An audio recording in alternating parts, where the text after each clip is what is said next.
اعوذ باللہ من الشیطان الرجیم بسم اللہ الرحمن الرحیم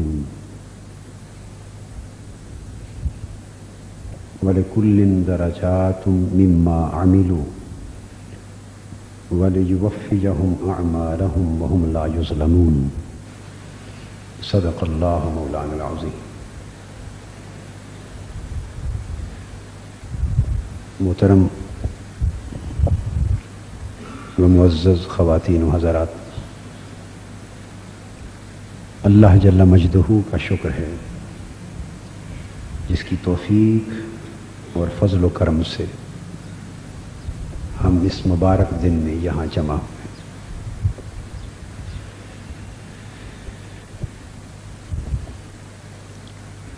آج کے خطاب جمعہ کے لیے میں نے اولاً ایک موضوع کا انتخاب کیا تھا تھوڑی دیر قبل گھر میں، اور وہ ہجرت مدینہ سے قبل مینا کے میدان میں بعثت یعنی اعلان نبوت کے 11ویں سال اور پھر 12ویں سال اور پھر 13ویں سال پے در پے 3 بیعتیں مدینہ سے آئے ہوئے بعض لوگوں نے، انصار مدینہ نے، اور خاص طور پر اوس اور خزرج قبیلے سے تعلق رکھنے والے لوگوں نے حضور علیہ الصلوۃ والسلام کے دست اقدس پر کی تھی۔ ان کو بیعات عقبہ کہا جاتا ہے۔ بیعت عقبہ اولا، بیعت عقبہ ثانیہ اور بیعت عقبہ ثالثہ، یعنی عقبہ کے مقام پر پہلی بیعت 11ویں سال میں ہوئی، دوسری بیعت 12ویں سال میں اور تیسری بیعت 13ویں سال میں۔ اور کچھ مورخین اس کو یوں بیان کرتے ہیں کہ 12ویں اور 13ویں سال میں جو 2 بیعتیں ہوئیں ان کو بیعت عقبہ اولا اور ثانیہ کہتے ہیں، اور 11ویں سال میں جو سب سے پہلے 6 آدمی بیعت ہوئے اور دائرہ اسلام میں داخل ہوئے ان کو ویسے انصار مدینہ میں اسلام کی ابتدا کی بنیاد ہے۔ تو آج خیال تھا کہ میں ان 3 بیعات کے حوالے سے مختصر گفتگو کروں، مگر اچانک خیال بدل گیا۔ اس کو انشاءاللہ آئندہ کسی جمعے پر اس موضوع کو میں لوں گا۔ تو ذہن میں خیال یہ آیا کہ آج ہم کانفرنس جو کر رہے ہیں ٹاؤن ہال میں مال روڈ پر، مزدور کانفرنس کے عنوان سے، اس کا جو موضوع ہے بنیادی طور پر وہ مزدوروں کے حقوق اور فرائض کے بارے میں اور محنت اور مزدوری کے بارے میں اسلام کا تصور ہے کہ قرآن و حدیث کی روشنی میں مزدور اور اس کی محنت اور اس کی اجرت کے بارے میں کیا تعلیمات دی گئی۔ اس موضوع پر وہاں خطاب میرا بھی ہوگا اور مہمان مقرر بھی ہیں۔ تو میں نے چاہا کہ سخت گرمی کا موسم ہے، کچھ لوگ یہاں آئے ہیں وہاں نہیں پہنچ سکیں گے، کچھ وہاں ہوں گے یہاں نہیں آ سکے، تو میں نے ارادہ بدلا۔ تو میں نے چاہا کہ آج یہاں کا خطاب بھی اسی موضوع پر کر دیتا ہوں، آپ کے ان لوگوں کے لیے جو وہاں نہیں جا سکے ان کی سہولت کے لیے کہ وہ بھی استفادہ کر لیں۔ ایک اہم موضوع ہے قرآن و حدیث کی تعلیمات کا، اس کو سمجھا جا سکے۔ گویا یہ جو تصور ہے اس کو عام طور پہ آپ ایک اصطلاح سنتے ہیں لیبر پالیسی، یعنی مزدوروں اور ان کی محنت اور ان کی اجرت کے بارے میں حکومتیں جو قانون اور پالیسی وضع کرتی ہیں اسے لیبر پالیسی کہا جاتا ہے۔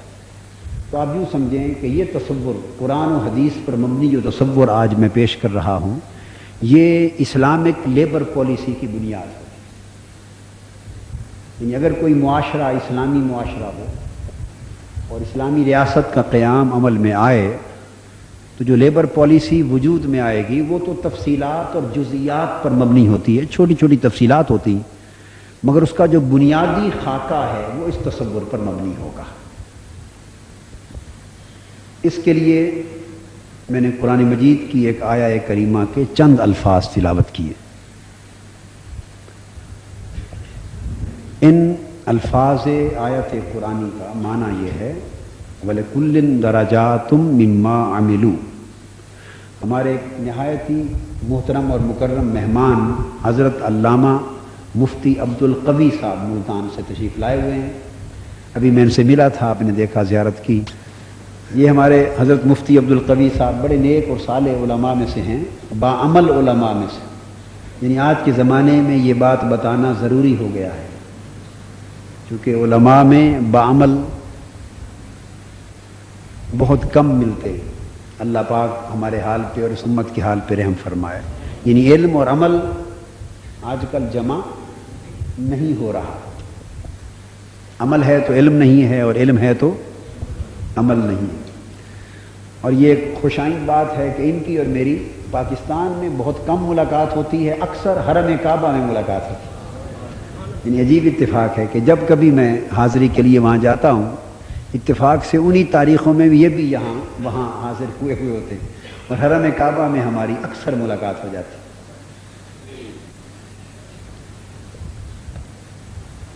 تو ان کے جو آباء و اجداد بھی بڑے بزرگ تھے، صوفیاء تھے، عرفاء اور بڑے اہل اللہ لوگ تھے، ان کی اولاد سے ہیں ماشاء اللہ۔ تو ان کی آمد پہ ہم خوش آمدید کہتے ہیں، یہ ان سے تعارف بھی ہو گیا اور خوش آمدیدی کلمات بھی ہو گئے۔ میں عرض کر رہا تھا کہ قرآن مجید کی اس آیت کریمہ کے جو چند الفاظ میں نے پڑھے ہیں، ان کا معنی اور مفہوم یہ ہے۔ اللہ رب العزت نے فرمایا وَلِكُلٍّ دَرَجَاتٌ مِّمَّا عَمِلُوا، اور ہر ایک شخص کے لیے اس کے اپنے عمل، اس کی محنت، اس کی مزدوری اور اس کے کسب کے اعتبار سے درجے ہیں۔ جیسے کسی کی محنت اور کسی کا عمل ہوگا، اسی طرح کا اس کا درجہ ہے۔ وَلِيُوَفِّيَهُمْ أَعْمَالَهُمْ، اور اللہ تعالیٰ محنت کرنے والوں کو ان کی محنتوں کا پورا پورا اجر، یعنی اجرت، مزدوری اور صلہ عطا فرمائے گا۔ کسی کی محنت میں ایک رتی برابر بھی کمی اجرت کے اعتبار سے نہیں ہوگی۔ وَهُمْ لَا يُظْلَمُونَ، اور لوگوں پر ہرگز ظلم اور ناانصافی نہیں کی جائے گی، یعنی جو ان کا حق بنے گا بغیر کسی کمی کے پورا پورا ادا کیا جائے گا۔ یہ قرآن مجید کی ایک آیت کریمہ ہے، اس کے معنی اور مفہوم کا اطلاق دو طرح پر ہے۔ اعمال صالحہ اور عبادات اور تقوی اور نیک معاملات، اعمال صالحہ کا اعتبار کیا جائے تو مراد اس سے اجر اخروی ہے، قیامت کے دن اور جنت کا اجر ہے، آخرت کا اجر۔ اور اسی آیت کے اور انہی اصولوں کا اطلاق اسی آیت کے ساتھ دنیا میں عمل اور محنت پر کیا جائے تو محنت اور اجرت کے قوانین بھی اسی آیت کریمہ سے مستنبط ہو۔ گویا یہاں محنت اور اجرت کا بیان ہے، خواہ وہ محنت دنیا میں معاش اور روزگار کے لیے ہو اور اس کی اجرت ہو، خواہ وہ محنت معاد کے لیے، آخرت کے لیے ہو اور اس کا اجر ہو۔ اصول اللہ رب العزت نے دونوں کے ایک جیسے مقرر فرمائے۔ یہاں ایک بات، چونکہ آج کا موضوع مزدوروں اور محنت کشوں کے حوالے سے ان کی اجرت کا ہے اور ان کے حقوق اور فرائض کا ہے کہ شریعت کا نقطہ نظر اس کے بارے میں کیا ہے، تو یہاں ایک بات ابتدا میں عرض کر دوں کہ اسلام کا جو تصور ہے اس میں اور سرمایہ دارانہ نظام معیشت اور اقتصاد ایک بنیادی فرق ہے۔ وہ فرق یہ ہے کہ اسلام میں انسان کی محنت، یہ نقطہ بڑا اہم ہے، توجہ طلب ہے، اور اسی نقطے اور تصور پر پورا نظام استوار ہوتا ہے۔ یعنی یہاں سے دو راہیں بالکل جدا ہو جاتی، اسلام کی راہ اور سرمایہ داریت کی راہ جدا ہو جاتی، اس تصور پر۔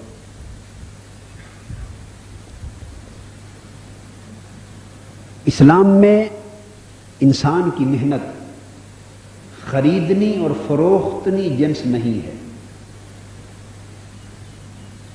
یعنی اسلام کی نگاہ میں انسان جو محنت کرتا ہے، لیبر، ہیومن لیبر، انسانی محنت پرچیزیبل گڈ نہیں ہے. یعنی ایسی چیز نہیں جسے بیچا جا سکے یا جسے خریدا جا سکے. سرمایہ داریت کا جو معاشی نظام ہے وہ سارا کا سارا اس تصور پر مبنی ہے کہ انسانی محنت بیچی جاتی ہے، مزدور بیچتا ہے اور سرمایہ دار خریدتا ہے. انسانی محنت کے بیچنے اور خریدنے کا تصور اور اسلامی محنت کے بیچنے اور خریدنے سے بلند ہونے کا تصور کہ انسانی محنت نہ بیچی جا سکتی ہے نہ خریدی جا سکتی. ان دو تصورات میں زمین آسمان کا فرق ہے، اور ان دو تصورات پر معیشت، اقتصاد اور لیبر پالیسی کا جو نظام قائم ہوگا وہ آپس میں بہت زیادہ مختلف ہو جائے گا. سوچ مختلف ہو جائے گا. اب آپ سوچیں گے کہ وہ سوچ کس طرح مختلف ہوگی. اس کے بہت سے پہلو اور گوشے ہیں، مگر میں ایک نقطہ یہاں سمجھاتا ہوں.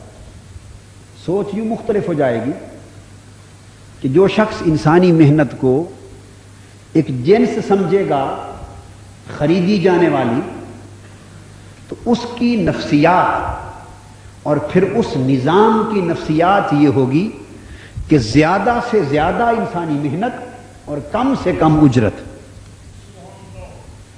اب بنیادی بات سمجھ گئے نا؟ اس کی نفسیات یہ ہوگی کہ مزدور سے زیادہ کام لیا جائے، زیادہ سے زیادہ محنت لی جائے اور کم سے کم اجرت دی جائے. لا محالہ یہ نفسیات ڈیولپ ہوگی، اور پھر سرمایہ دارانہ اقتصادی نظام میں از اول تا آخر یہ نفسیات کار فرما رہے گی، اور قوانین جو بنیں گے وہ اسی نفسیات کے ارد گرد گھومیں گے. اسلام کا تصور اس کے برعکس. اسلام نے کہہ دیا کہ انسانی محنت خریدی جانے والی شے نہیں. کیوں؟ کہ قرآن مجید نے ایک اصول دیا، وَلَقَدْ كَرَّمْنَا بَنِي آدم، کہ ہم نے بنی آدم کو یعنی انسانیت کو عزت بخشی ہے. انسانیت کو عزت بخشی ہے، لہذا انسانی عمل اور محنت پیسے کے عوض اس کا خریدا جانا انسان کی تذلیل ہے. اس کا خریدا جانا تذلیل ہے، کیونکہ اس کو پیسے کے مقابلے میں لا کے کھڑا کر دیا. پیسے کے مقابلے میں لا کے کھڑا کر دیا. کیونکہ پیسے کو قرآن کہتا ہے قل متاع الدنیا قلیل، دنیا کی ساری متاع اور مال و دولت یہ تھوڑی سی چیز ہے. اور کبھی ثمناً قلیلا، تھوڑا مال، مختلف عنوانات کے ساتھ پیسے اور دولت کی کو اللہ رب العزت نے عزت والی شے قرار نہیں دیا. جائز اور حلال شے کہا ہے، مگر معزز شے، چونکہ پیسے کی وجہ سے اسلام کسی کو باعزت نہیں گردانتا، جبکہ عمل کی وجہ سے انسان کو اسلام باعزت گردانتا ہے. یعنی اسلام کی نگاہ میں ایک شخص غریب ہے مگر باعمل ہے، اسلام کی نگاہ میں وہ معزز ہے. غریب ہے مگر باعمل ہے، وہ معزز ہے، رزق کے حلال کھانے والا ہے، معزز ہے. مگر ایک شخص امیر ہے مگر باعمل نہیں، اسلام کی نگاہ میں وہ ذلیل ہے، وہ معزز نہیں. اب قرآن مجید نے انسان کو معزز کیا اور مال کو معزز حلال کہا ہے، مباح کہا ہے، انسانی آسائش کے لیے ضروری قرار دیا ہے، مگر معزز یا وجہ عزت نہیں بنایا. تو یہ وجہ ہے چونکہ انسانی محنت کو اسلام نے خریدنی جنس قرار نہیں دیا، اس لیے اس کی اجرت کو اسلام نے ان چیزوں سے بالا قرار دیا. اسلام کا تصور یوں ہے کہ حق جس کو ہم رائٹ کہتے ہیں اس کی دو قسمیں. کتنی؟ دو قسمیں. تو میں عرض کر رہا تھا کہ سرمایہ دارانہ نفسیات یہ ہوگی کہ زیادہ سے زیادہ محنت اور کم سے کم اجرت، اور اسلامی نفسیات یہ ہوگی کہ اجرت محنت سے زیادہ ہوگی، اجرت محنت سے زیادہ ہوگی، اور اسلامی نفسیات میں اجرت کا محنت سے مقابلہ نہیں کیا جائے گا بلکہ دونوں کے دائرے جدا کر دیے جائیں گے۔ اسلام کا تصور یہ ہے کہ حتی المقدور محنت اور مطابق ضرورت اجرت۔ اسلام کا تصور یہ ہے کہ حتی المقدور، بولیے، کہ محنت اتنی کرے، مزدور محنت اتنی کرے جتنی اس میں طاقت اہلیت ہے، تو اپنی استعداد اور اہلیت اور طاقت کے مطابق وہ محنت میں کمی نہ کرے، اور اجرت دینے والا اس کو اتنی اجرت دے جتنی اس کی ضرورت ہے۔ تو اسلام نے اجرت کو اور محنت کو ایک دوسرے کے مقابل کھڑا نہیں کیا ہے۔ اجرت کو اس کی طاقت سے متعلق کیا ہے، محنت کو مزدور کی طاقت سے متعلق کیا ہے، اور اجرت کو اس کی ضرورت سے متعلق کیا ہے۔ اس لیے حضور صلی اللہ علیہ وسلم نے فرمایا لوگوں کو کہ لوگوں، تم اپنے مقدور بھر، طاقت بھر محنت کیا کرو، میں تمہاری ضرورت بھر تمہیں معاوضہ دیا کروں، اجرت دیا کروں۔ اب بات تو سمجھ گئے نا؟ اب ایک حدیث پاک ہے، بخاری شریف میں حدیث ہے، حضور صلی اللہ علیہ وسلم کا معمول بیان کیا گیا، فرمایا کہ اگر ایک شخص محنت مزدوری کرتا تو اس کی تنخواہ مقرر ہو جاتی، اجرت اور معاوضہ مقرر ہو جاتا۔ اگر وہ شخص کنوارا ہوتا، غیر شادی شدہ، تو آپ یوں سمجھ لیں مثلا اس کی 100 روپے اجرت مقرر ہوتی، تنخواہ۔ تو بخاری شریف میں حدیث ہے کہ اگر غیر شادی شدہ کی جو تنخواہ مقرر ہوتی، جب اس کی شادی ہو جاتی اس کی تنخواہ 2 گنا ہو جاتی۔ یہ حدیث پاک۔ تو محنت تو وہی تھی، جو اماؤنٹ آف لیبر تھا اس کی محنت کی مقدار وہ تو نہیں بڑھی، جتنی وہ شادی شدہ ہونے کے وقت کر رہا ہے اسی قدر وہ غیر شادی شدہ ہوتے بھی کر رہا تھا۔ تو اماؤنٹ آف لیبر، مقدار محنت تو وہی رہی، مگر اجرت 2 گنا ہو گئی، اور جب اس کی اولاد ہو جاتی اجرت اور بڑھا دی جاتی۔ اب اس تصور کی وضاحت ہو گئی کہ اسلام نے اجرت کو محنت پر محصور نہیں کیا، تعلق اس کا محنت سے ہے، تعلق اس کا معاوضہ محنت ہے، مگر اس کو محنت سے بلند رکھا ہے، محنت سے بلند رکھا ہے۔ سرمایہ دارانہ نظام میں اجرت محنت سے نیچے رہتی ہے، یعنی زیادہ سے زیادہ محنت اور کم سے کم اجرت۔ تو اس میں اونچا کون ہوا اور چھوٹا کون ہوا؟ محنت کا درجہ کمتر ہو گیا، اجرت یعنی پیسے کا درجہ اونچا ہو گیا۔ اور اسلام کے تصور میں محنت اتنی ہے، مگر اس کی ضرورت کے مطابق اس کی اجرت 100 روپے بھی ہے، شادی ہو جائے، ضروریات بڑھ جائیں تو اسی محنت کا معاوضہ 2 گنا بھی ہے، اولاد ہو جائے تو اسی محنت کا معاوضہ اس سے زائد بھی ہے، 3 گنا بھی ہے۔ تو اسلام کی نگاہ میں محنت بڑھ گئی اپنی قدر و منزلت کے اعتبار سے، اجرت کم رہ گئی، قدر و قیمت، مال سے محنت کی قیمت بڑھ گئی۔ وَلَقَدْ كَرَّمْنَا بَنِي آدم، اللہ نے انسان کو عزت بخشی ہے، یہ وہ عزت ہے۔ اب میں عرض کر رہا تھا کہ حقوق 2 طرح کے ہیں، یعنی جو اجرت ہے یہ اس کا معاوضہ ہے، اس کا حق کے محنت ہے، اجرت اس کا حق کے، مگر میں جو نقطہ سمجھا رہا ہوں اس میں مغالطہ نہ رہو کہ حق کے محنت ضرور ہے، مگر درجے اور قدر و منزلت میں وہ محنت سے اونچا ہے۔ اب جو حق ہے یہ 2 طرح کے ہیں، کچھ حق ایسے ہیں جو بغیر معاوضے کے وجود میں آتے ہیں۔ اسلام کے اندر حق 2 طرح کے، کچھ وہ ہیں جو بغیر معاوضے کے وجود میں آتے ہیں، اور کچھ وہ ہیں جو معاوضے کے طور پر وجود میں آتے ہیں۔ مثلا وہ حق جو بغیر معاوضے کے وجود میں آتے ہیں، کسی نسبت سے حق وجود میں آ جاتا ہے۔ مثلا اگر کوئی دائمی رشتہ ہے کسی سے، تو اس رشتے سے بغیر کسی محنت کے محض اس رشتے کی بنا پر حق وجود میں آتا ہے. جیسے اولاد پر ماں باپ کا حق، یہ محض ایک رشتے کی وجہ سے، اور ماں باپ پر اولاد کا حق، بھائی بہن کا حق، رشتہ داروں کا حق، یہ سارے حقوق جو ذوی القربا کے ہیں، رشتہ داروں کے ہیں، یہ بغیر کسی محنت کے صرف دائمی رشتے کی بنا پر وجود میں آتے ہیں. تو اس حق میں مالی معاوضہ ہے، مالی خدمت ہے، مالی کفالت ہے، مالی کفالت ہے، پیسہ خرچ کیا جا رہا ہے، مال دیا جا رہا ہے، مگر کسی محنت کے عوض نہیں بلکہ ایک دائمی رشتے کے نتیجے میں یہ حق جنم لے رہا ہے. اب کچھ حق ایسے ہیں جو دائمی رشتے کے حوالے سے نہیں بلکہ عارضی رشتے اور نسبت کے حوالے سے جنم لیتے ہیں.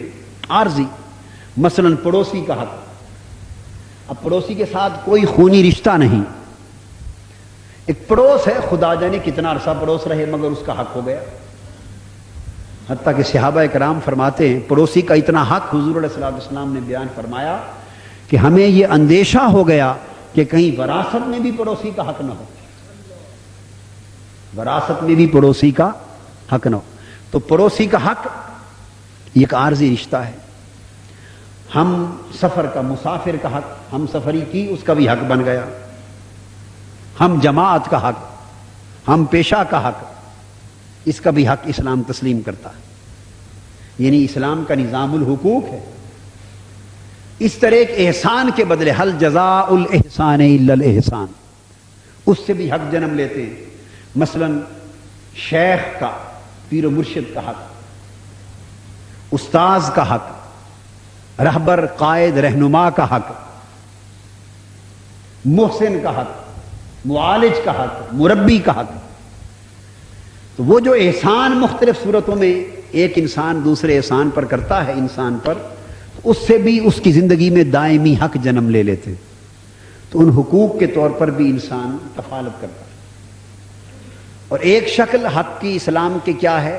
کسی کی غربت اور استحقاق کا حق، غربت اور استحقاق کا. فرمایا للسائل حق وفی اموالہم حق للسائل والمحروم. جو غریب لوگ ہیں، محروم ہیں، مفلس ہیں، ان کا تمہارے مال و دولت میں حق ہے، حالانکہ انہوں نے تمہیں دیا کچھ نہیں. معاشرے کے غریبوں نے آپ کو دیا کچھ نہیں. ایک محروم نے، محتاج نے، بیوہ نے، یتیم نے آپ کو دیا. آپ کے کاروبار میں، دکان میں، فیکٹری میں، روزگار میں اس کا کوئی کنٹریبیوشن نہیں ہے.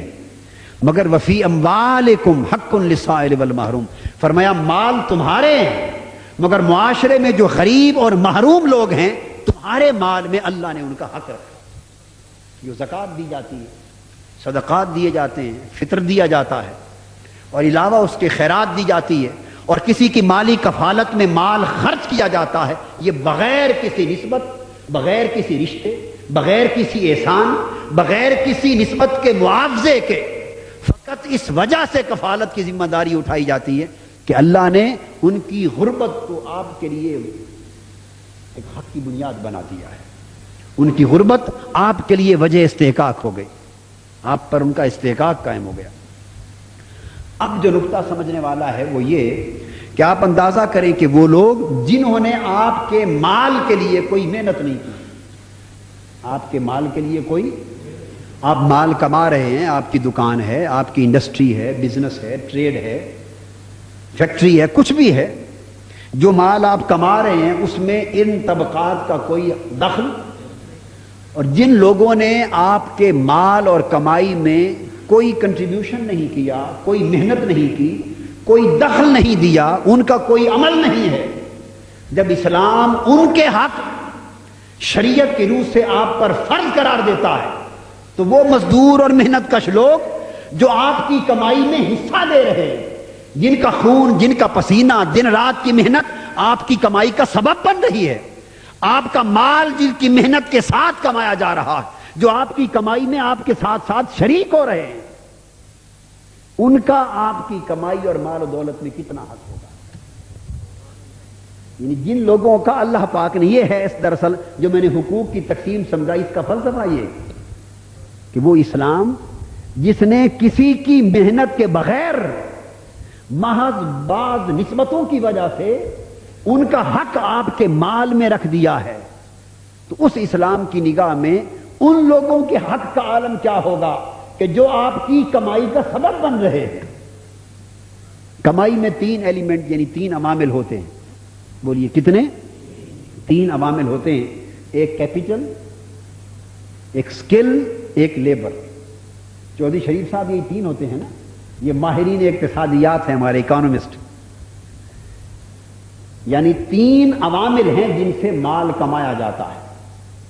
جب آپ مال کماتے ہیں تو اس مال کمانے کے لیے 3 چیزیں صرف کرتے ہیں، بولیے کتنی چیزیں؟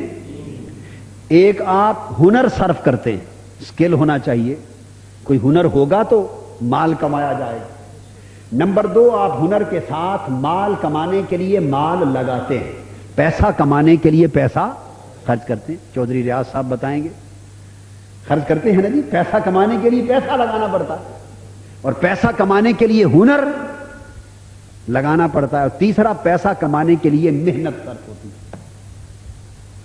اب یہ 3 طبقات بن جاتے ہیں، جن 3 طبقات کے باہمی تعاون اور تعامل سے سرمایہ وجود میں آتا ہے، کمایا جاتا ہے۔ سرمایہ دار یعنی پیسے والا پیسہ لگاتا ہے،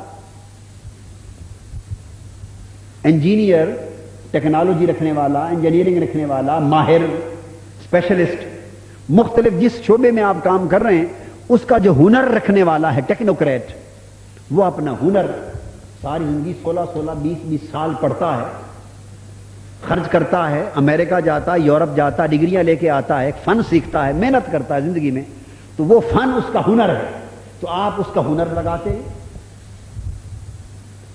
پیسے والا سرمایہ دار اپنا سرمایہ لگاتا ہے، ہنر مند اپنا ہنر صرف کرتا ہے، اور سینکڑوں کی تعداد میں جیسا چھوٹا بڑا کاروبار ہو اسی قدر محنت کش اور مزدور اپنی جسمانی محنت اور خون پسینہ لگاتے ہیں۔ اب آپ سے میں ایک سوال کرتا ہوں، اگر ان 3 چیزوں میں سے کوئی ایک چیز نکال لیں تو کمائی ہوگی؟ آپ کروڑوں روپے لے کے بیٹھے ہوں، ہنر کوئی نہ ہو، ہنر مند ہنر نہ لگائے تو پیسوں سے پیسہ وجود میں آ جائے گا۔ جیسے مرغی انڈے پر بیٹھ جائے تو بچے نکل آتے ہیں، تو اگر کوئی سرمایہ دار کروڑوں اربوں روپے لے کر بیٹھا ہو اور امید کرے کہ پیسوں میں سے پیسے پیدا ہو جائیں گے تو پیسے سے پیسہ پیدا نہیں ہوتا، اس کے ساتھ ہنر لگتا ہے، اور اگر ہنر بھی لگ جائے پیسہ بھی لگ جائے تب بھی پیسہ پیدا نہیں ہوتا، اس کے ساتھ محنت کش کی محنت، مزدور کی مزدوری، غریب لوگوں کا خون پسینہ لگتا ہے۔ یہ 3 عوامل ملتے ہیں تو پیسہ وجود میں آتا۔ اب یہ بات آپ سمجھ گئے نا؟ آپ جمعہ کے موقع پر مجھ سے اس طرح کے خطاب سننے کے عادی نہیں ہیں، یہ ایک علمی اور فنی ہے۔ جب کانفرنسز ہوتی ہیں نا، یعنی بڑے اجتماعات اور جمعوں میں ایسے موضوعات نہیں لیے جاتے، مگر سیمینار ہوتے ہیں، کانفرنسز ہوتی ہیں، پڑھے لکھے لوگوں کے اجتماع، ان میں ایسے موضوعات بیان کیے جاتے ہیں۔ تو آج میں نے چاہا کہ یہ موضوع آپ کو بھی سمجھائیں، اور یہ دین کا فہم ہے، اس کو سمجھنا چاہیے تاکہ پتہ چلے کہ اللہ پاک نے جو ہمیں دین عطا کیا کتنا بلند عطا کیا ہے، اور اس کی تعلیمات کس قدر حسین ہیں، کامل ہیں اور جامع اور مانے۔ اب آپ 3 چیزیں سمجھ گئے۔ اب ہمارے معاشرے میں جو ہو رہا ہے، ان 3 چیزوں کے اکٹھے یکجا ہونے اور لگنے سے پیسہ وجود میں آ گیا۔ اب آپ آگے دیکھیے کہ جو پیسہ ان 3 عوامل کے صرف ہونے سے وجود میں آتا ہے، اس پیسے کی تقسیم کیسے ہوتی ہے؟ اس پیسے کی تقسیم کیسے ہوتی ہے؟ ہنرمند تو چند ہزار روپے تنخواہ لے جاتا ہے، صاحب ہنر چند ہزار روپے تنخواہ لے جاتا ہے، چلو وہ اتنا سکھی نہیں ہے تو اتنا دکھی بھی نہیں ہے، اور جن کے پاس بڑا اچھا ہنر ہے وہ سکھی ہیں، وہ 20-25 ہزار سے لے کے 40-40 ہزار تک، 50-50 ہزار تک بھی تنخواہ لیتے ہیں۔ 5 ہزار 3-4-5 ہزار سے ان کی تنخواہیں شروع ہو جاتی اور 30-40 ہزار تک بھی چلی جاتی۔ تو ہنر مند جتنا قابل ہے اس حساب سے کچھ نہ کچھ اس پیسے میں سے لے جاتا ہے۔ تو گویا وہ ان میں سکھی بھی ہیں، کچھ تھوڑے دکھی بھی ہیں، زیادہ تر بین سکھ اور دکھ کے درمیان۔ یہ ہے اس کمائی میں سے جو ہنر کو ملا۔ اسکل کو. اور اس کے بعد اب آ گئی لیبر، محنت کش. کیا؟ محنت کش. غالباً صاحب لدھیانوی یا کسی کا شعر ہے، وہ آپ کو سناتا ہوں کہ محنت کش کو کیا ملتا ہے. وہ کہتا ہے لیے ریشم کے ڈھیر بنتی ہیں کہ دختران وطن تار تار کو ترسیں. یعنی جو محنت کش مزدور ملوں میں اپنا خون پسینہ لگا کے کپڑا پیدا کر رہے ہیں، ان کی اپنی بیٹی کو تن ڈھانپنے کے لیے کپڑا نہیں مل رہا. جس محنت کش کا خون پسینہ کپڑا پیدا کر رہا ہے، اس کی بیٹی کو تن ڈھانپنے کے لیے کپڑا نہیں مل رہا. اور چمن کو اس لیے مالی نے خون سے سینچا تھا کہ اس کی اپنی نگاہیں بہار کو ترسیں. وہ محنت کش اور مزدور خون پسینہ لگا کے چمن کو، باغ کو سرسبز و شاداب تو کر رہا ہے، مگر بہار دیکھنے کی اجازت اس کی آنکھوں کو نہیں.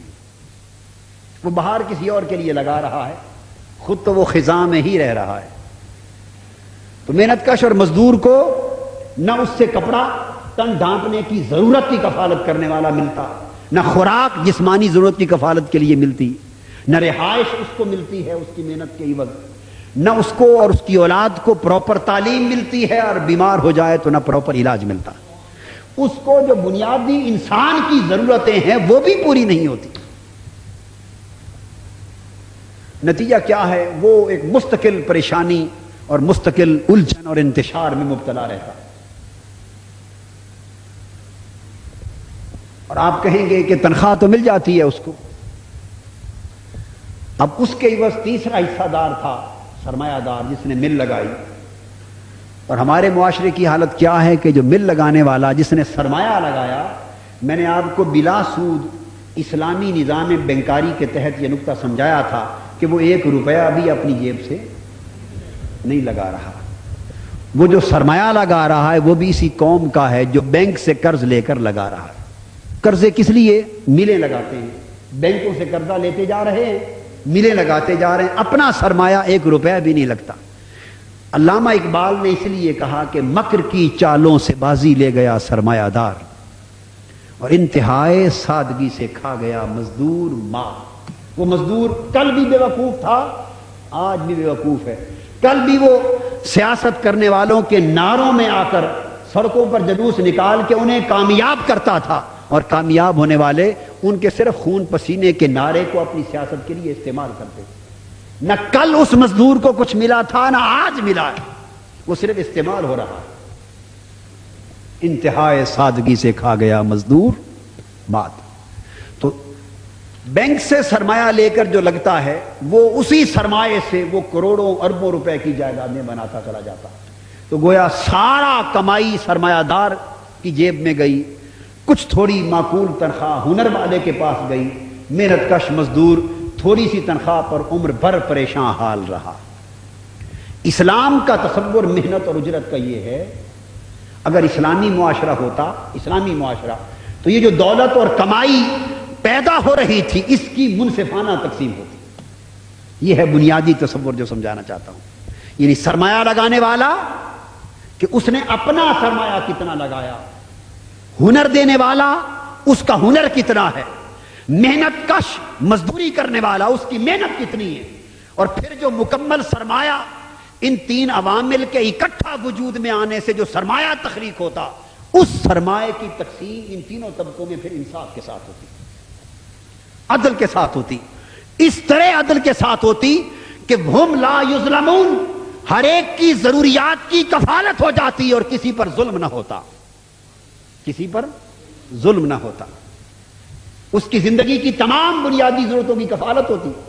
اب یہاں وہ حدیث پاک آتی جس میں حضور السلام نے فرمایا، محنت کرنے والوں، اللہ نے جتنی طاقت تمہیں دی ہے، جتنی صلاحیت دی ہے، استعداد دی ہے، تم اپنا مقدور بر محنت کرنا تمہارا کام ہے، اور تمہاری ضرورتوں کو پورا کرنے کے لیے اجرت کر دینا میرا کام ہے. یہ بنیادی تصور اسلام نے دیا جس کا ذکر میں کر رہا تھا. اس آیت کریمہ کو سامنے رکھ کر اب ہم جو مختلف تصورات کا جائزہ لیتے ہیں، میں اب تفصیل میں نہیں جاتا چونکہ وقت ختم ہو رہا ہے، مگر جو بنیادی چیز ذہن نشین کرنے والی ہے وہ یہ کہ اسلام نے اس آیت کریمہ کے ذریعے جو میں نے ابھی تلاوت کی، جس کے چند الفاظ پڑھے تھے، اس کے ذریعے 3 اصول اسلام نے ہمیں عطا کیے۔ کتنے؟ ایک اصول یہ دیا کہ کیٹیگرائزیشن آف لیبر، کہ محنت کی مختلف قسمیں ہیں اور ان قسموں کے اعتبار سے ان کے معاوضے اور ان کی اجرتیں ہیں۔ کیٹیگرائزیشن آف لیبر، یعنی اسلام انصاف کا نہیں عدل کا دین ہے۔ کیا بولیے؟ انصاف کا نہیں، انصاف کسے کہتے ہیں؟ اگر 100 روپے ہے، کتنے؟ اور 2 آدمیوں میں تقسیم کرنے ہیں، ایک آدمی کے 2 بچے ہیں، ایک آدمی کے 5 بچے، تو گویا ادھر 7 آدمی ہیں اور ادھر 3، 2 بچے 3 آدمی ہیں، مطلب ایک لے رہا ہوں، باپ کو بیوی لے لیں، اس حساب سے دیکھیں تو ادھر 4 ہیں اور ادھر اگر 4 بچے ہیں تو بیوی اور باپ، ماں باپ ملا کے 6 ہیں، تو 6 آدمیوں پلنے والے 6 آدمی ادھر ہیں اور 4 آدمی ادھر ہیں، اور 100 روپیہ ہے تقسیم کرنے کے لیے۔ تو انصاف پر مبنی تقسیم کیا ہوگی؟ دونوں کو 50-50 روپے دیے جائیں۔ انصاف کیا ہوگا؟ دونوں کو، انصاف ہے نصف میں سے نکلا ہے۔ انصاف کا لفظ کس میں سے نکلا؟ نصف میں سے، باب افعال پہ ہے۔ انصاف کہتے ہیں آدھا آدھا کرنا، تو آدھے 50 اس کو دے دیے جائیں، 50 یہ انصاف ہوگا۔ تو میں نے آپ سے کہا اسلام انصاف کا دین نہیں، عدل کا دین ہے۔ عدل کیا ہے؟ ان کی ضرورتوں کو سامنے رکھ کر پورا کرنا۔ تو اسلام کی روح سے جہاں 6 تن ہیں کھانے والے ان کو 60 روپے دیں گے، جہاں 4 ہیں ان کو 40 دیں گے۔ اس میں عدل بھی ہوا اور انصاف بھی ہوا۔ عدل یوں کہ 6 والوں کو 60 ملے اور 4 والوں کو 40 ملے، تو جتنی ان کی ضرورت تھی اسی حساب سے تقسیم ہوئی، یہ عدل ہو گیا۔ اور انصاف بھی ہوا، کیسے؟ کہ جب آپ نے تقسیم کیا تو فی کس ہر ایک کو 10-10 روپے ملے۔ آپ دیکھیں نا، ہر ایک کو 10-10 بھی مل گئے تو ہر ایک برابر بھی ہو گیا اور ضرورتوں کے تفاوت سے عدل بھی ہو گیا۔ اس لیے اسلام ایک ایسا دین عدل ہے کہ جس میں نا انصافی بھی نہیں اور بے اعتدالی بھی نہیں، نا انصافی بھی نہیں اور بے اعتدالی بھی نہیں۔ ابھی ساؤتھ افریقہ میں ڈربن یونیورسٹی میں لیکچر دے رہا تھا۔ کہاں؟ ڈربن یونیورسٹی میں، ساؤتھ افریقہ کے دورے میں لیکچر دے رہا تھا، تو اختتام پر سوال و جواب کا سیشن تھا، تو ایک خاتون اینڈ پر اٹھی، انہوں نے ایک سوال کیا سوال و جواب کے سیشن میں یونیورسٹی میں۔ ایک خاتون نے یہ سوال کیا کہ وراثت میں عورت کو آدھا ملتا ہے اور مرد کو 2 گنا ملتا ہے، تو یہ کہاں کا عدل ہے؟ اس نے کہا از اٹ جسٹس، یعنی کیا یہ عدل ہے؟ باپ فوت ہو گیا، اسی کا بیٹا ہے، اسی کی بیٹی ہے، تو بچی کو آدھا مل رہا، یعنی 2 روپے مل رہے ہیں، لڑکے کو 4 روپے مل رہے ہیں، یہ کہاں کا عدل ہے؟ تو میں نے اس کو کہا بیٹی عدل تو ہے ہی یہی، اگر دونوں کو برابر دے دیا جاتا تو یہ عدل نہ ہوتا، بے اعتدالی ہوتی۔ اسلام کا عدل اعتدال ہے، اسلام کا عدل۔ تو پھر میں نے نقطہ یہ سمجھایا جو آپ کو نقطہ بیان کر رہا ہوں کہ اسلام صرف ضرورت کو نہیں دیکھتا، نہ صرف حق کو نہیں دیکھتا، فرض کو بھی دیکھتا۔ اسلام حق اور فرض دونوں کے درمیان توازن قائم کرتا ہے۔ مثلا ایک باپ فوت ہو گیا ہے، اس کا ایک بیٹا ہے، ایک بیٹی ہے مثال کے طور پہ، اب اعتراض یہ ہے کہ بیٹی کو آدھا مل رہا ہے اور بیٹے کو، یعنی مرد کو 2 گنا مل رہا ہے اور عورت کو 1 گنا مل رہا ہے، یہ اعتراض ہے۔ اور اسلام پر یہ اعتراض نہیں بنتا، یہ ہماری سمجھ کا نقص ہے۔ اسلام کا حسن عدل ہے، اور وہ اس طرح کہ ادھر مرد کو اسلام نے 2 گنا دیا، عورت کو آدھا دیا۔ اب دونوں کی ذمہ داری بھی دیکھ لیں۔ جس عورت کو آدھا دیا، اس پر اپنے شوہر اور بچوں سمیت گھر کے خرچے کی 1 روپے کی بھی ذمہ داری نہیں ڈالی، اس کا خرچے کی ذمہ داری ساری شوہر کو دی۔ عورت کو جو ملا وہ صرف اس کی جیب میں جائے گا، صرف اس کی جیب، اس میں سے 1 پیسے کا بھی حق نہ اس کے شوہر کا نہ اس کی اولاد کا۔ مر جائے گی تو پھر وراثت میں حق بنے گا، جیتے جی جب تک زندگی۔ تو عورت کو جو بھی ملا، 50 روپے ملے، مرد کو 100 ملے، اب یہ 50 جو اس کو ملے یہ صرف اسی کے، اس میں سے کوئی ایک روپیہ بھی اس نے کہیں خرچ کرنے کی ذمہ داری نہیں لی، خرچ کر دے اس کی مرضی ہے، ذمہ داری نہیں۔ مرد جس کو 100 مل رہا ہے اس کی جیب میں 100 جاتا ہوا تو آپ دیکھ رہے ہیں، میں نے خاتون سے کہا، مگر یہ نہیں دیکھ رہے کہ اس خاتون کا جو 50 لے کے بیٹھی ہے اس کا خرچہ بھی اسی مرد کے ذمے، ساری اولاد کا خرچہ بھی اسی مرد کے ذمے، مہر کی ادائیگی بھی اسی مرد کے ذمے۔ گویا اسلام نے چونکہ مرد کو تمام تر اخراجات کی ذمہ داری کا بوجھ بھی دیا ہے تو بوجھ دگنا ہو گیا، اس لیے حق بھی دو گنا کر دیا تاکہ عدل ہو جائے۔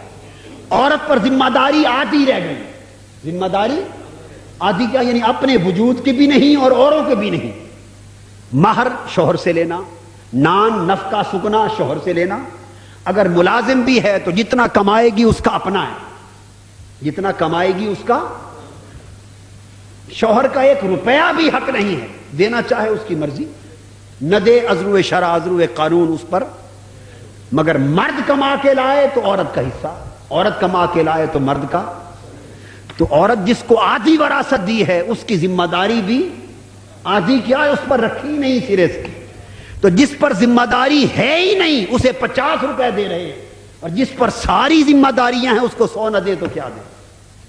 خیر ان کا ذہن کلیئر ہو گیا۔ تو اسلام کا تصور عدل ہے۔ اس لیے میں عرض یہ کر رہا تھا کہ اسلام نے کیٹیگرائزیشن کی ہے، درجہ بندی کی ہے، جیسا عمل جیسی محنت اس حساب سے اس کا حق، اس حساب سے اس کی اجرت، اسی حساب سے اس کا کیڈر۔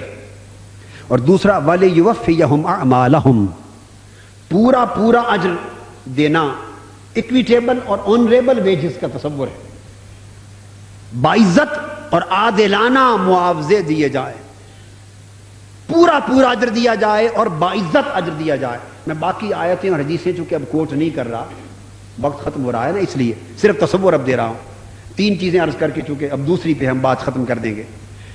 باعزت اجر دیا جائے، عادلانہ طریقے سے دیا جائے اور باعزت طریقے سے دیا جائے، یعنی پسینہ خشک ہونے سے پہلے دیا جائے، اور اس طرح دیا جائے جیسے حضرت شعیب علیہ السلام کی بچیوں کے جانوروں کو موسیٰ علیہ السلام نے پانی پلایا تھا، صرف پانی پلایا تھا ایک کنویں پر۔ انہوں نے جا کے اپنے والد حضرت شعیب علیہ السلام کو بتایا کہ ہم تو کھڑی تھی، کنویں پر رش تھا، ایک جوان تھا کوئی اجنبی پردیسی، اس نے ہمیں دیکھ کر کے یہ باپردہ عورتیں کھڑی ہیں، ان کی تو باری نہیں آئے گی، اس نے بڑھ کے ہمارے جانوروں کو پانی پلا دیا۔ حضرت شعیب علیہ السلام نے بھیجا اپنی صاحبزادیوں کو، فرمایا بیٹا اس اجنبی کو بلا لاؤ، اور کہا ہمارے جانوروں کو پانی پلانے کی جو تم نے محنت کی ہے، آؤ اس محنت کا بھی پورا پورا اجر عطا کیا جائے۔ تو تصور کیا ہے، اگر اس قدر بھی محنت ہو تو بھی بغیر اجرت کے نہیں ہونی چاہیے، اس پر بھی پوری اجرت ہونی چاہیے۔ اور تصور آنریبل باعزت اجرت کا کیا ہے؟ قرآن مجید کہتا ہے، انہوں نے جا کے کہا قالت ان ابی یدعوک لیجزیک اجر ما سقیت لنا، ہمارے ابا جان آپ کو بلا رہے ہیں کہ اجرت لے جائیں۔ اسلام بلا کر اجرت دینے کی بات کرتا ہے، مانگنے کا تصور ہی نہیں ہے کہ محنت کش اپنی اجرت مانگتا پھرے۔ قرآن مجید نے کہا کہ شعیب علیہ السلام کی سنت یہ ہے کہ مانگنے کی نوبت نہ آئے بلکہ بلا کے دیا جائے۔ اب یہاں ایک نقطہ میں اپنے پاس سے، اللہ پاک نے جو فہم دیا اس باب میں، وہ اپنے پاس سے ایک وجدانی نقطہ ہے جو طبیعت اور وجدان میں آ گیا، وہ عرض کرنا چاہتا ہوں۔ یہ جو حضرت شعیب علیہ السلام کی صاحبزادیوں نے کہا، یہ تھا حضرت شعیب علیہ السلام کا عمل کہ جس نے محنت کی تھی اس کو بلا کے اجر دیا۔ تو شعیب علیہ السلام کا عمل یہ تھا کہ محنت کرنے والے کو بلا کے اجر دیا جائے، اور مصطفیٰ کی سنت یہ ہے کہ بلا کر نہیں، خود جا کر اجر دیا جائے۔